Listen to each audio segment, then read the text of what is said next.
This cosplay cost me $2,500, and I've been improving it over the span of 3 years. Here's why it was worth every penny. I have been playing Apex since its beginner seasons. While my relationship with Apex has slightly parted since, I have always resonated with Mirage's personality. You got bamboozled. I would take this and create the most accurate looking Mirage cosplay anyone has ever seen. But what was the full process, and what made this worth that giant price tag? There are definitely ways I could have lowered that price, but the mistakes I made back then are what make me so efficient now. And if this video can help any future cosplayers from making the same hiccups I made, it would be worth discussing. On Halloween of 2020, I created a basic costume out of whatever I could find in the kitchen, using painted jar lids for holo devices. This didn't cost me anything, but it costed my mom a few of her jar lids. After Halloween, I decided I wanted to take this costume idea and ramp it up. The following Christmas, I asked for a 3D printer. I ended up receiving an Ender 3 from my parents. I mean Santa. I immediately got to work after setting up the printer and created my first batch of devices using a model I found online. Special thanks to this guy for fueling my beginner passions. This cost me about $20 for the filament used, including the filament for the failed prints that occurred about every other time. I planned to power my first set of holo devices using an Arduino with a relay shield. The ring lights inside the models required 12 volts of power, which the Arduino itself cannot output. The Arduino runs on a 9-volt battery. I stored all of this in a small box that was attached to my vest. The 40mm ring lights were probably the most expensive thing I bought, costing about $120. I know I did not get the best deal here.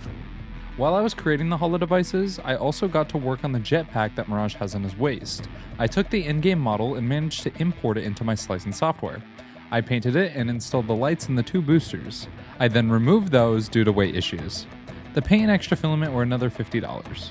A good tip for when I was making this cosplay, and for anyone else trying to do cosplay, is in my opinion, hot glue is a very ineffective adhesive. Only use hot glue for small applications. A majority of my initial cosplay was made using hot glue.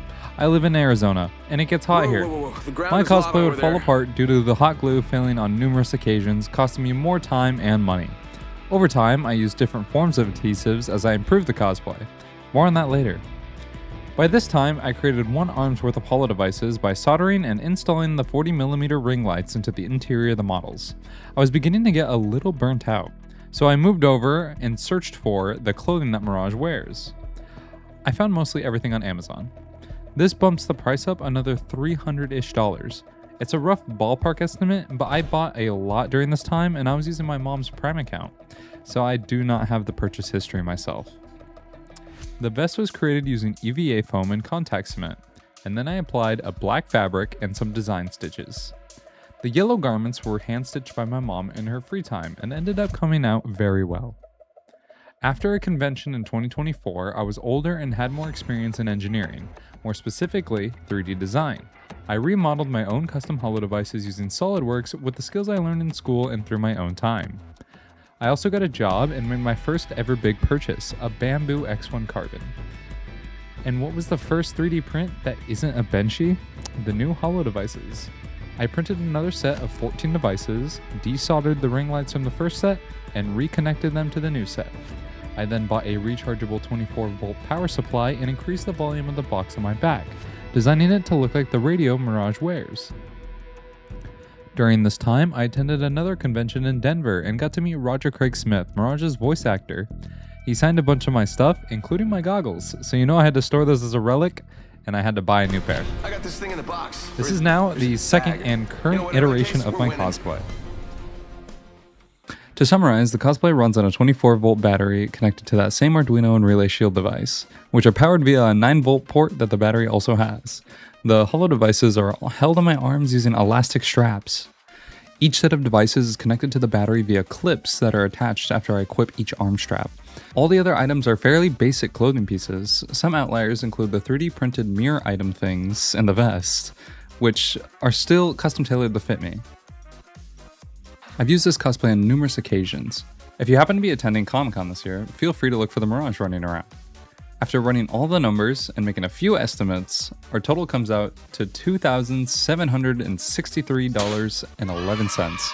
What did I learn? Well, hot glue sucks.